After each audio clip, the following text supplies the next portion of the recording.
Good evening, everyone. This is Coach A, and I'm checking in live from the Coffee Republic. We are located at the second floor of Pioneer Street Market, also known as PSM, inside Asiamar Parking Compound along Reliance Street from the city of Mandaluyong. And you're joining me for Coaching Tuesday. This is Kapehan Night, brought to you by the Coffee Republic. We exist for two things. We exist to inspire people and help transform lives. And this is Coach A, and just in case this is the first time we're meeting, this is the first time that you're watching me, this is the first time that you're joining me, or if you're watching this on a replay, I'm a certified life coach, and there are two things that I do as a life coach. I do empower people to live beautifully and stay alive. I empower people to stay in control of their lives. And if you are presently in a season of your lives that you kind of stuck, you are in a position wherein you want to move, or you are in a position that there are things that cripples you, then Coach A at your service. Another thing that I do life coach certification program here at the function hall of Decaf Coffee Republic.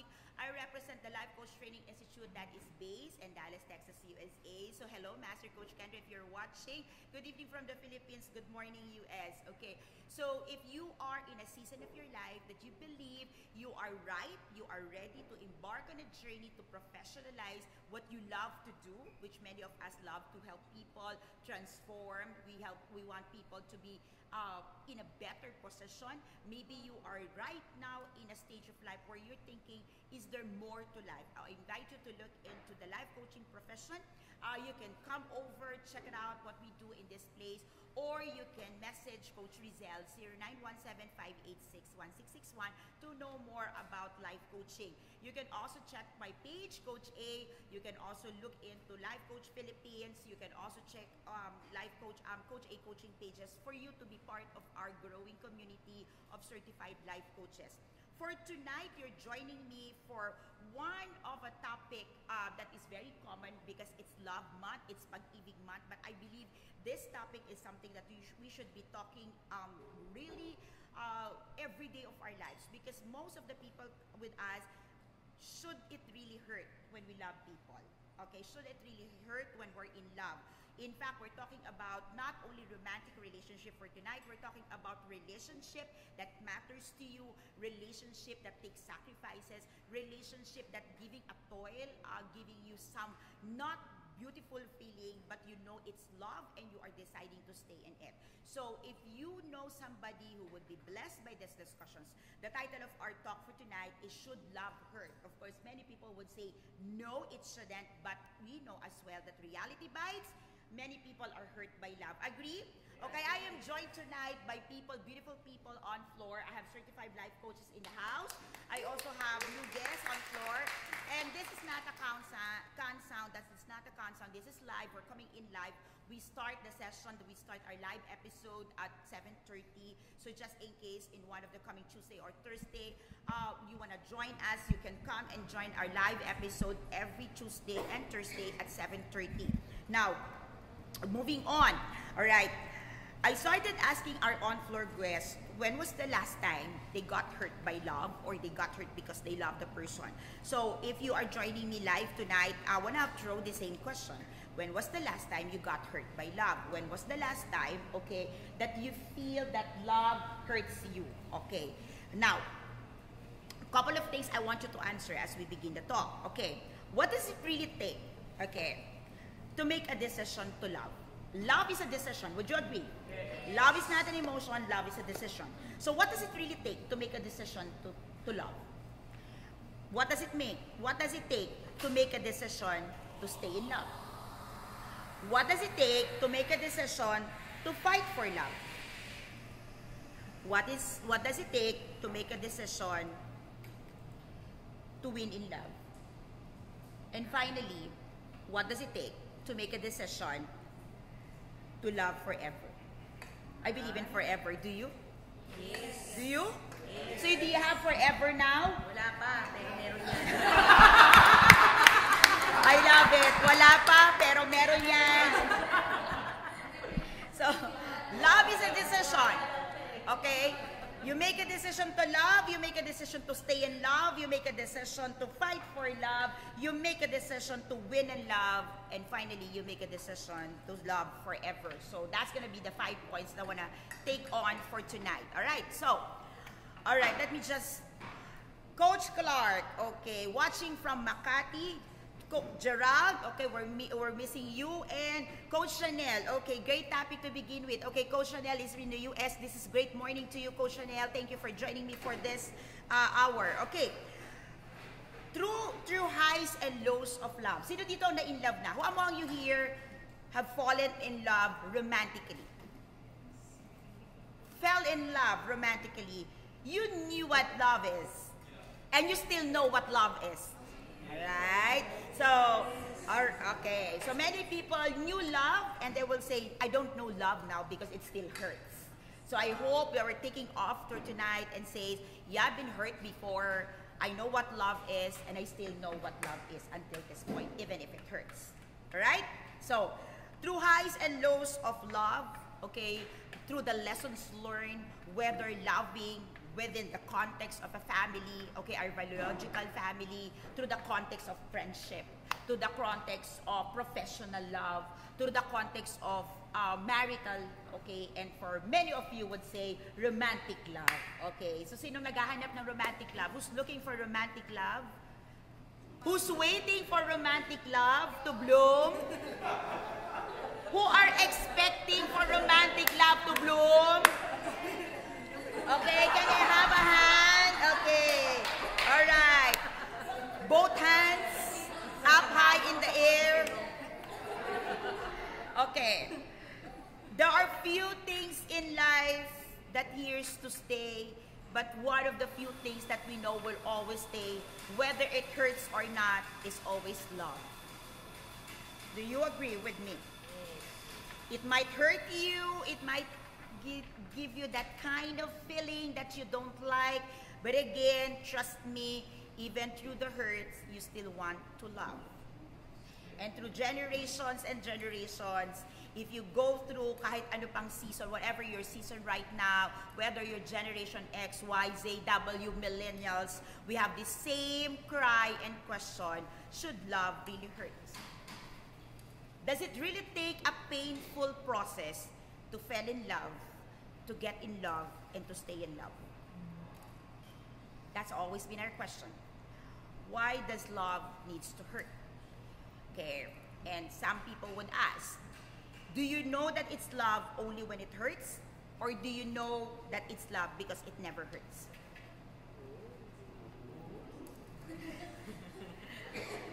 Do you know it's love because it hurts? Or you know now that it's love because it's now not hurting you? Oh, okay. So what is the picture of love for you? The first question was, what does it take? Gutom. Okay, what does it take to make a decision to love? What does it take? It takes you to love yourself. Yes. Because you can only love others as much as you can love yourself. Love hurts because you begin the journey without loving yourself. Love hurts when you don't know what is unconditional love. And what is unconditional love if you don't know the real conditions that you are crossing the boundaries of that conditions. Love hurts and can be really, really hurting because when you look at the mirror, through the eyes and through the shadows of your relationship, you can see the reality of how less you have loved yourself. If you can love yourself the way you want to be loved, then you know that indeed, while it hurts, love is a continuous process that in the journey, you start reaping the rewards of the sacrifices that you're taking on. It is during uncomfortable moments with other people that we practice and we put into action our self-love. And so, when we are no longer comfortable with our relationship, it hurts when we can no longer, when we ourselves cannot even take care of ourselves. If we look for other people to take care of us, and other people fail to give that kind of comfort, that kind of love, that level of love, and that satisfaction, it hurts more because we are not capable of loving ourselves. Make sense? And you are also quiet. Can you just give me a big smile, guess? This is 5 points and I'm just starting. Come on now. Slam dunk. If you are in there and you're joining me online, okay, can you give me some emoji if you are connecting?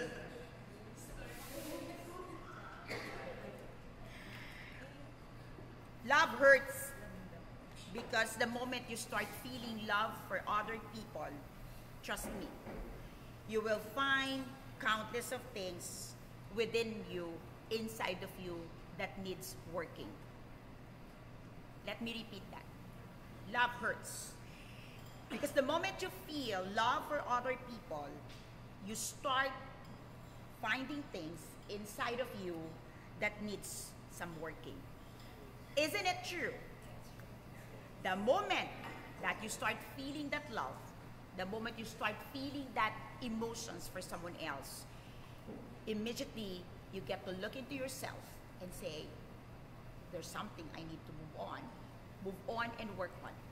There are things that you have to bring down. There are things that you have to start sacrificing. There are changes in your schedule. Can I connect? Can you say yes? There are changes in priorities.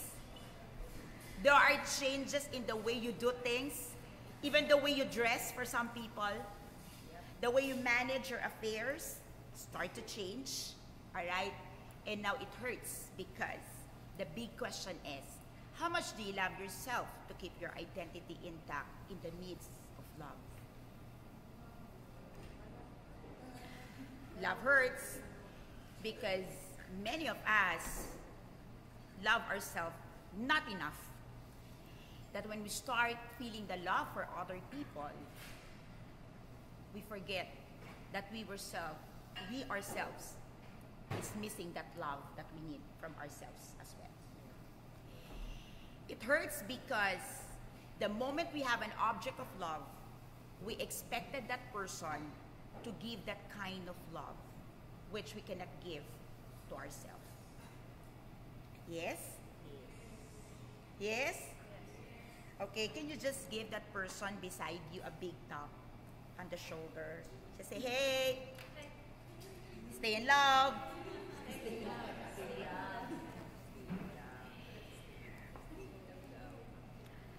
What does it take to make a decision to love? Make a decision to love yourself the way you want others to love you back. Yes, Coach Candy? Tamang-tama. What does it take to make a decision to stay in love? How many of you here wants to stay in love? Beautifully in love, not miserable in love? Okay. Not miserable, and you're not troublesome while you're in love. Real love allows you to be who you really are. And that will allow you to stay in love. If you are in a love relationship, or you are in a relationship where you cannot be who you really are, it is impossible for you to stay in love.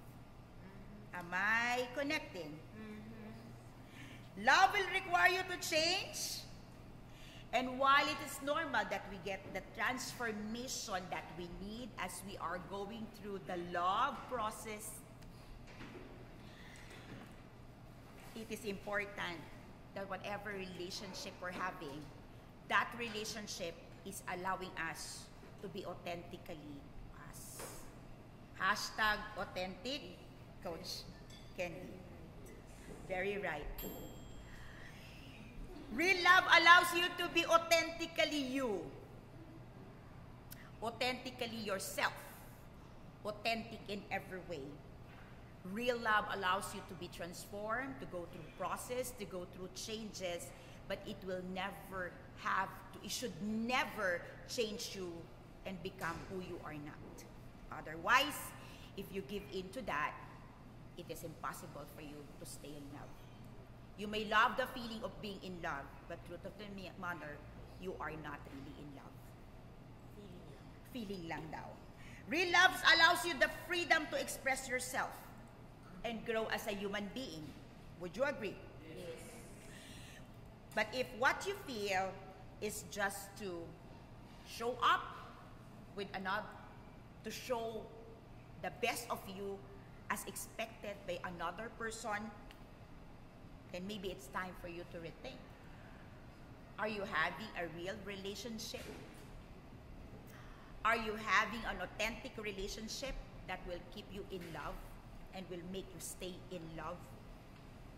Or are you just up in there for another relationship that will just go through the season?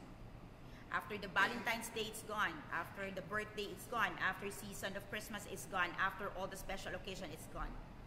So what kind of relationship do you have right now? Seasonal. Seasonal. Oh! Camille said, ouch. Coach Clark said, the more you love, the more you hurt. It's only hurting if you cannot love yourself the way you want others to love you. Man. Bam. My God.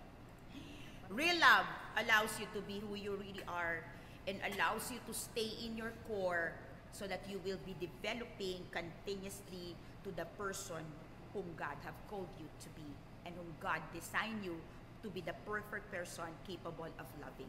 Yes, Coach Chanel, thank you for agreeing. Question number 3. What does it take to make a decision to fight for love? Who among you here have tried to fight for love? May nakipaglaban na ba para sa pag-ibig? Or have you experienced someone fighting for your love? Hindi nga. Hindi nga daw. Sorry.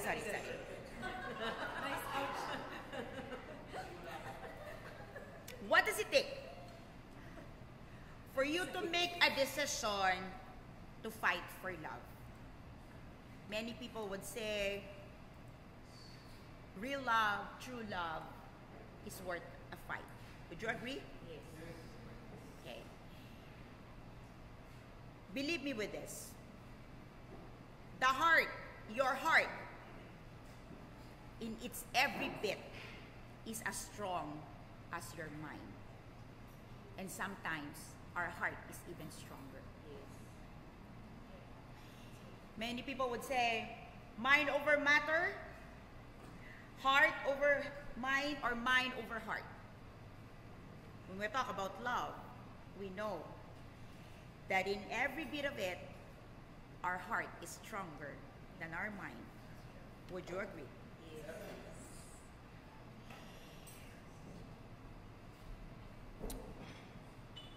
Regardless of our faith, regardless of our background, our traditions, our culture, countless of times we start seeing that when there is a disconnect between our logic, our mind, and our heart, between our logic, our mind, and our heart and our emotions, most of the time, who wins?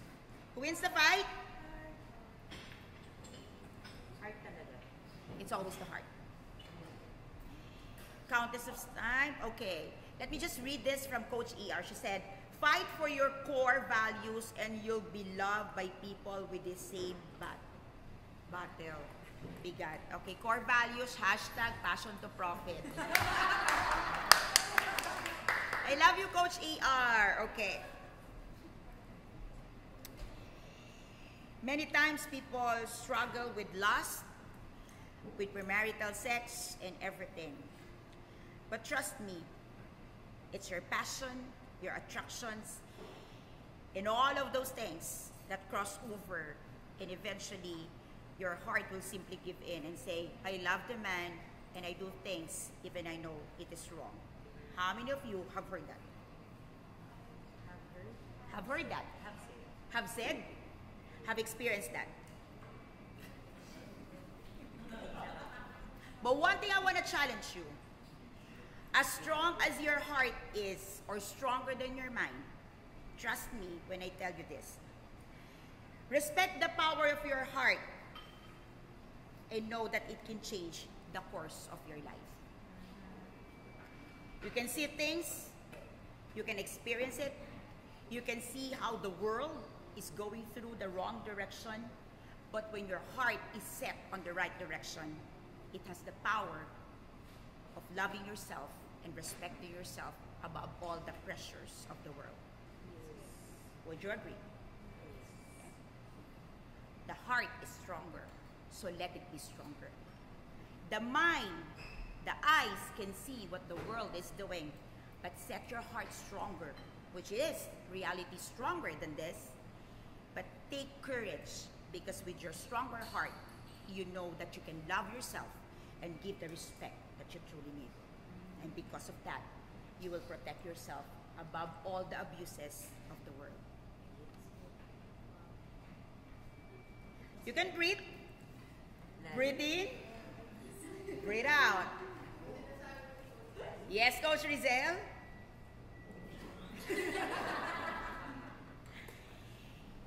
Love is deep. And I think many of us have forgotten what love is at its core. We've always seen that the greatest love of all is what God have given us. But really connecting it to our core and connecting it to our reality seems impossible when we see the reality of the harshness of the world and how people could just squander our love away. But remember how strong is the heart, how brave our heart can be, so our heart can fight for the real beauty inside of you. So fight, that you will be respected because you respect yourself as well. On my number 4, what does it take for you to make a decision to win in love? Have you ever win in love? Nanalo na ba kayo sa pag-ibig? Ayoko, nanalo na ako. May pagturo? Kaya, Pala nanalo ako. Nakita ako dito. you know, many people make a decisions to fight in love, to fight for love.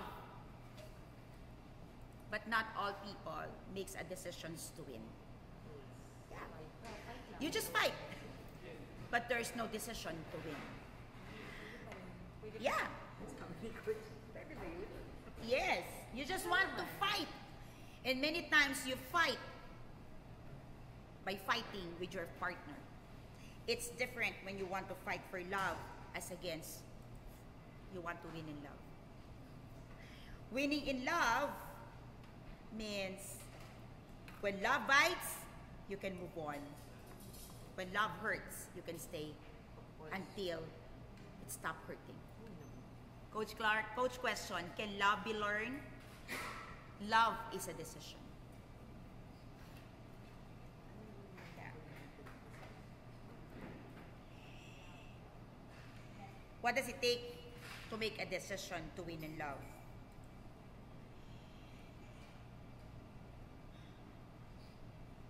How many of you here have survived previous heartbreaks?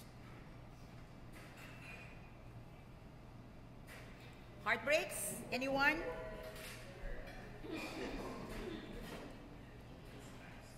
You survived the heartbreaks and the heartaches because you allowed the pain to make you stronger. Yes. What does it take to win in love is allowing yourself the pain to make you stronger. What does it take to win in love is to allow yourself the pain, the trials, the hurtings to continue, but with a decision that you are not fighting with your partner, but you are fighting for your partner. It's different. Many people fight with the partner because you want to prove yourself right. You want the approval. You want things to be done your way. What does it take to make a decision to win in love? Is for you to make the decision that when love bites, you can move on. When love hurts, you can still make the decisions to stay, because you know that the partner, the person you're fighting for, is worth winning for. Countless of time I ask people, like when I counsel before and now when I coach couple, ask them, what is more important to you? To be right or to be with the right person? Because at times, you can be wrong, but you can be with the right person. And that's the hardest to swallow. If you're making the decision to win in love, you should be ready to be the wrong person or the person being wrong, because you know that the person you are with is the right one for you. Countless of times we go through the painful process of fighting in love, fighting for love, and losing it. Because at the end of the day, all we want is that affirmation na nanalo tayo. We won. But the question is, you won against whom? You won against your partner, but you lost the relationship. It's okay for the other person to win as long as you're winning the relationship for both of you. What does it take to make a decision to win in love? It takes a decision that you can step into the plate and say, it's okay that I am the person being wrong, I am the person who's wrong, but me and my partner can work things out so our relationship can be the best relationship worth fighting for both of us. Countless of times you win because natalo mo yung partner mo. Because you have proven the other person wrong. But at the end of the day, as you have proven him wrong, as you have proven her wrong, as you have proven the other partner wrong, you lost the whole relationship. Can you connect? Yes. Good? On my final point. What does it take for you to make a decision to love forever? There is forever in love. You can only love forever when you are very sure that you can stay in a relationship in as much as you can exit and leave it and enter a brand new relationship still healthy. Let me... Wait lang po. Ulit. Pariway. What does it take to make a decision to love forever is when you know that you enter into a relationship, you stay in that relationship, and yet you can get out of that relationship, you can exit from that relationship, and you can still enter a brand new relationship healthy, like the last. Then make a decision that that love can be forever. Because if you are in a relationship today where you know that you're losing your value, that if you exit that kind of relationship, you are no longer capable of entering a relationship as healthy as you have entered this one, then that relationship is not meant for forever. The amount of work that you give to the present relationship that you have, the amount of toiling, the amount of time, the amount of love, the amount of sacrifices, the amount of great deal that you are putting in there should make you a healthier version of yourself. Now, no matter what happened, you can say, I can come out of this relationship and I can start a brand new relationship better, and better. Like you're healthier than ever. But if you are in a relationship today that you are losing your grip, you are losing your self-respect, you are losing your value, and you're kind of saying, I'm holding on to this relationship because if I get out of this relationship, no one else can love me better than this, then that love is not meant for forevermore. Coach Marife said, real love allows me to change for the good without me knowing it become the best I can be. Wow, how sweet. Even when relationship ends, you know that that relationship is like for forevermore when that relationship allows you to start anew in a healthy position.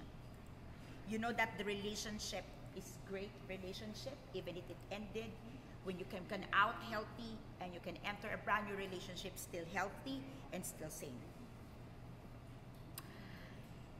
If you have been in a position where love failed in the past, where things didn't work out in the past,